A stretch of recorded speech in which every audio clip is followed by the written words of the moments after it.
Hi, my name's Bonnie Perry, and I am delighted that you all have tuned in for this Lenten book study. And we're going to be talking about Jim Wallace's America's Original Sin, Racism, White Privilege, and the Bridge to a New America. And as I said, I'm Bonnie Perry. I am Sister Veronica. I'm the curate at the Cathedral Church of St. Paul. And let's start with prayer. Sister V, The Lord be with you. and also with you. Let us pray. Gracious God, every day we undertake the new and the sacred. Bless our work, crown our efforts with dignity and discipline. May our first recourse, our first refuge, and our first response always be love. Open the ear of our hearts that we may hear you laughing with us and hear you weeping with us, and give us always a ready understanding as you speak to us. Amen. Amen. We decided to do this book study because something I'm really interested in, and I hope that we as a diocese and people of faith in the southeast corner of the state of Michigan, I really want us to look at issues of race, issues of racism and white privilege, white supremacy. And for me, I thought it would be fun to engage this in a group and to do this with more than one of us so that we have conversation partners. I'm not someone who likes to go about these things alone. I've given it a lot of thought, but I'm extroverted and I like to talk about stuff because that's how I learn. And listening is also how I learn. So for people who might be thinking this is a scary conversation to have, it might be an uncomfortable conversation, but that's not a bad thing. Um, Sacred conversation and holy conversations are often uncomfortable. That doesn't mean we turn away from them. It means that we go into it knowing that God is present in that discomfort. So if you're worried about, this is going to be kind of scary, um, go to the places that scare you because God's going to be there with you. And remember to keep it a sacred space and a brave space so that you can be honest about your own story and your own experiences and, being able to say, wow, I didn't know that. And to, encounter something new. Because I think what we're going to be able to do is to use our own individual context, our own individual experiences, to own those, and to also hear about other people's context, other people's experiences, which is one of the reasons why I invited Sister V to join me in this conversation because she's grown up in a different world than I've grown up in. There's a slight age difference, and we both gone in the midst of the East Coast. She's been here in Detroit a whole lot longer than I have. And I've been in other parts of the country too. But I really wanted us to be able to hear each other. And as you hear our context, our individual experiences, perhaps that will strike a chord for you. And you can start thinking about how your life and your lived experience is completely different from ours or where there are some similarities and overlaps. For the conversations that you might be having with your own group, we're going to be using the Visions Inc. guidelines for equity and inclusion. You're probably, if you've been around the diocese for the last few years, you're probably familiar with them. You've probably gotten a handout at convention, but they are available on our website if you want to read them over. And they're really about making sure that people can be honest and open in the space that we're making for this conversation. In terms of the logistics, we're going to do it every Wednesday evening. We'll have a new video that'll show up every Wednesday evening through the course of Lent. But we're going to have three opportunities for large conference calls with hosted by myself and Sister V. And those will be on March 4th, March 18th, and April 8th. Now, who knows how those conference calls are going to go? They may just not be good at all. It may be mayhem, but it might work. And so we're going to give it our best shot and see. Nevertheless, the videos will be online, they'll be YouTubed, and you'll be able to find them and reference them and go back to them if that seems like a good idea. In terms of getting your hands on all the materials, Jim Wallace's book is readily available in our libraries. You can order it online. There's a section of it that is free. First 3-4 chapters of it is downloadable. Google that. The study guide is free. And so check it out. I've been listening to it on audiobooks as I've been driving around our diocese. So I can also recommend that as well. A bit about Jim Wallace. He's been around for a good long time. He is a white evangelical man. He's a heterosexual fellow. He started the Sojourner community. He's written, I don't know, 11 books or so. And he's really interesting in that he is comes out of the evangelical context, but very much has always talked about race. Has lived in Washington, D.C. most of his adult life in community. And as an evangelical, he has skewed out of what some might consider to be the norm and really pushed evangelicals on outreach and justice, which has ruffled some feathers. On the other side, with progressive mainline Protestant Christians, some folks would say that Jim Wallace, although great on justice and outreach, was not so good on LGBTQ issues. And sometimes people would say, hey, you're not doing that, you care about that. And so what I like about him is that he annoys a number of groups of people, speaks the truth also to a number of groups of people, has evolved over the years. And I think he's got a very good theological take on the sin of race, which is why I thought we ought to start with this book.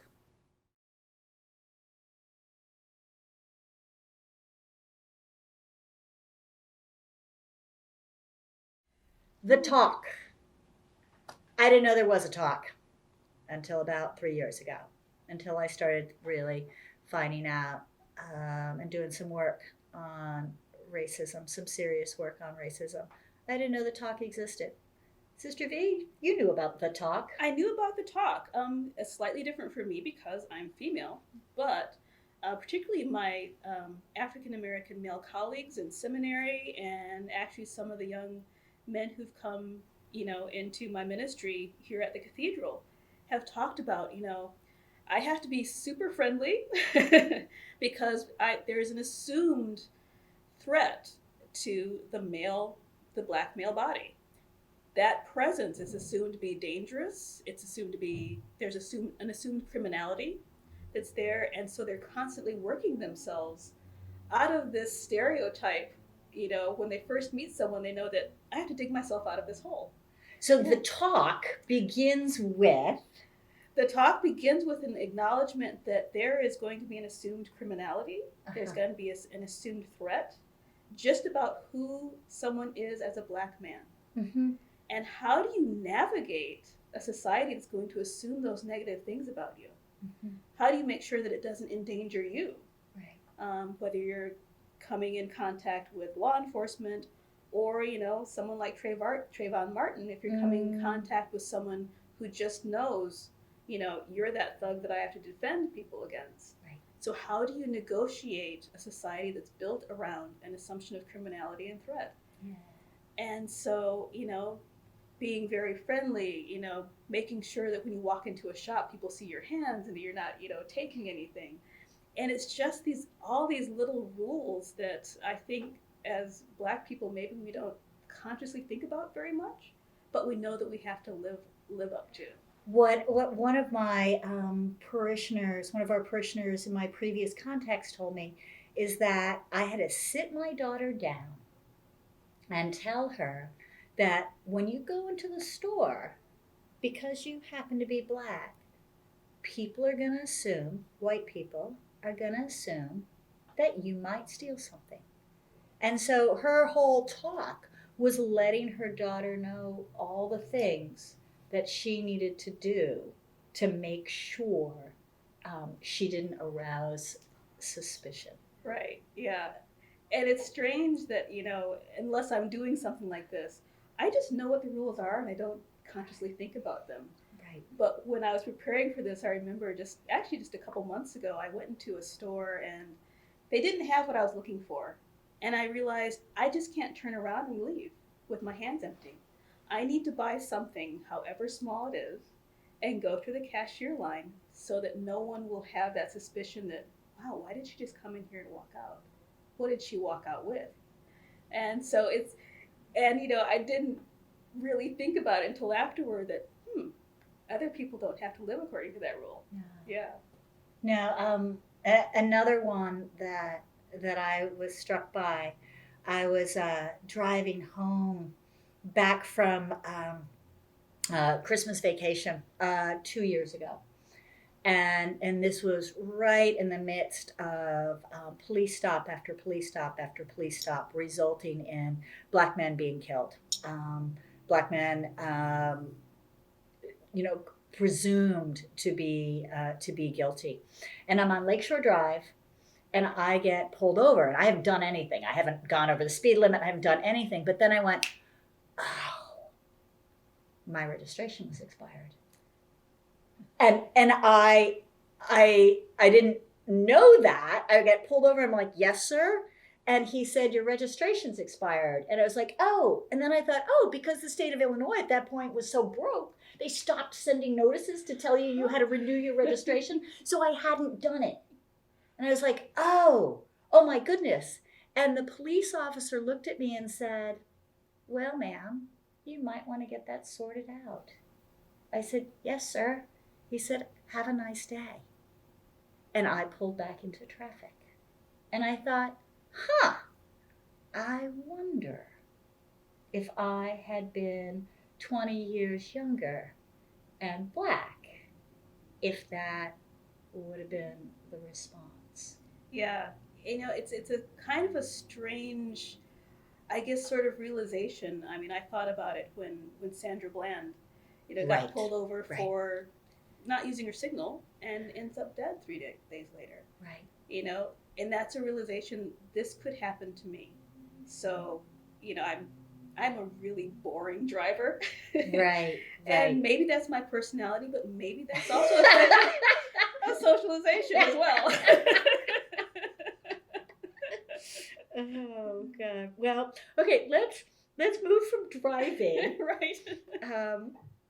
And I'm making a note to myself that I don't think I'm going to drive with Sister V because she might go too slow. But I was wondering about talking about the Mother Emanuel shooting in Charleston, South Carolina.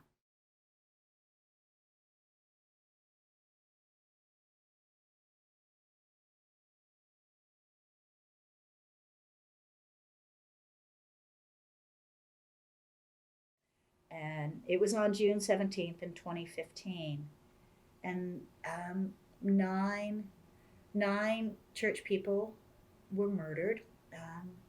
3 were wounded but survived. They were doing Bible study. They weren't out and about. They weren't doing anything other than studying scripture.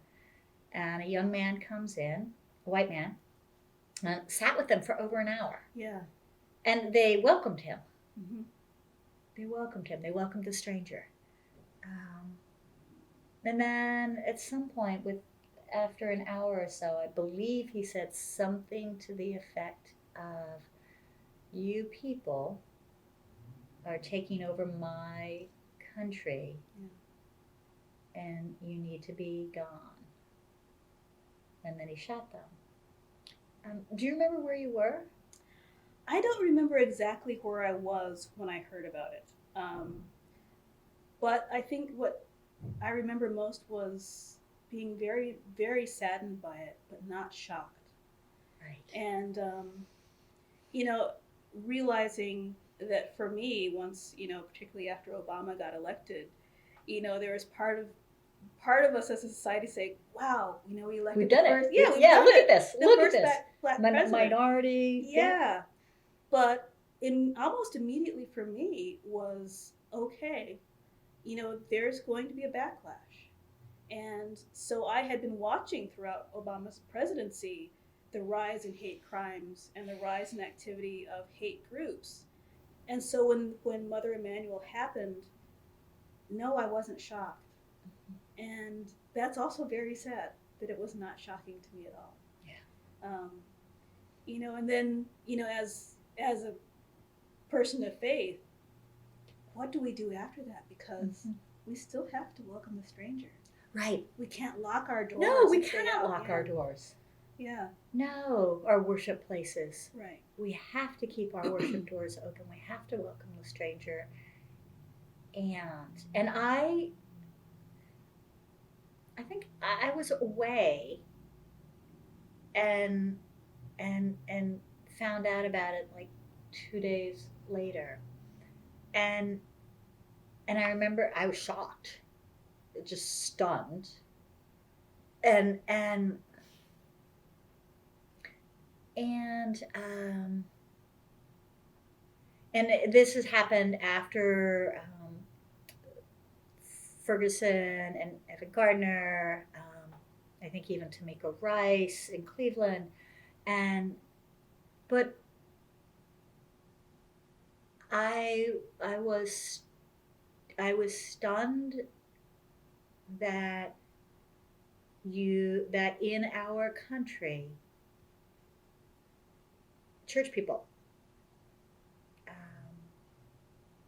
could be killed for being black while praying. And I thought, there's something huge about this. And then listening to the press and hearing some of the press talking about it as race, and others just saying we need to deal with mental illness. Yeah. And struck by those two different ways of going about it. Yeah. It's one of those interesting things that kind of goes back to the talk, because there's an assumed criminality about black men. If they commit a crime, it's because they're criminals. Whereas, a white person, even committing atrocity like this, it was an anomaly. Something went wrong. Right. So Yeah. so something went wrong with this individual. Yeah. Whereas this whole other class of people, it's presumed. Yes. Right. Yeah. And then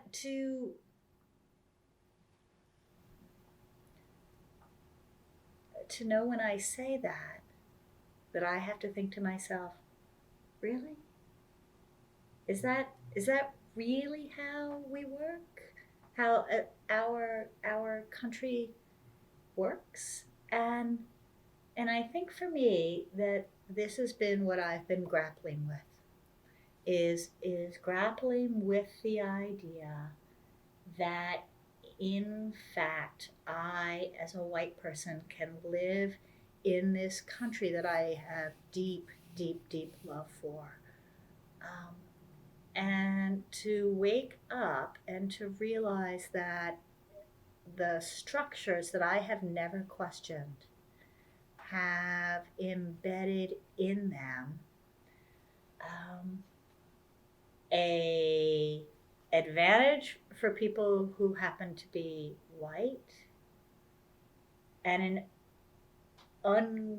unconscious, perhaps, but unconscious for me, perhaps overt bias against people who happen to have more melanin in their skin. And when I began to hear bits and pieces of that and begin to think about that was when I also found myself like trying to slice that out and say, is it true? Is it true? Is it a true? Or is that just a liberal agenda? Yeah. And when I've had this conversation with other white people, I try to remind them, you're not supposed to notice any of this. It's supposed to be invisible to you. We have, this kind of, this mindset of who black people are and who people of color are versus what white people are. This goes back to the roots of slavery. White people had to rationalize how we're treating these other people who might be the image of God. Well, they can't be the image of God if we're going to treat them this way. And so you've had centuries of, theology and sociology and all of these messages that just make it so that it's normal, that this is the way things are, and that you don't have to see it. Yeah. And that you can go through life actually pretty well without noticing it. And I think this is the thing, there's a moment of a bit of awakening I had when I was watching the unrest in Ferguson, and watching the riot taking place, and thinking to myself, when was the last time I saw Black people rioting? Right, because that's how I viewed it. God bless me, somebody has to. And I thought to myself, God, I think it was Rodney King. I was like, when the heck was that? And I was like, oh my God, that was 20 years ago. Yeah. And then I thought, oh wait, nothing's changed. And then I thought, how is it that 2 decades could go by and nothing's changed? And then I realized, how is it that 2 decades went by and I gave nary a thought to it? And then I wound up writing a piece, and I called it the deep sleep of racial oblivion, because I didn't have to notice. Right. Yeah. And I think that's the difficult part for people engaging this conversation, and where I have a deep sense of compassion, really, for white people coming to this conversation, is because I realize you guys haven't had to think about it, and in fact, this society is structured so you don't have to think about it. And for me, when white people come to this conversation, I realize they're doing something very sacred that, they could actually be pretty successful in the world without doing, but without which we won't bring about the kingdom. And so I guess my hope is for us, in the coming week, is I'd invite all of us to try to enter into more of this conversation, and to talk with folks who look like you and folks who don't look like you, and listen and hear the stories, and then maybe for each of us to figure out how if you happen to be white, how you swim in a world with the buoyancy aid of white privilege, and what happens when we take that buoyancy aid off. That's my hope for us. Any last words, sister? Remember that this is always rooted and grounded in love. We don't complete the work of redemption alongside of God without loving each other, and we can't love each other without knowing each other, and we don't know each other unless we talk to each other And listen. and listen. Thank you. Thank you. Have a great week.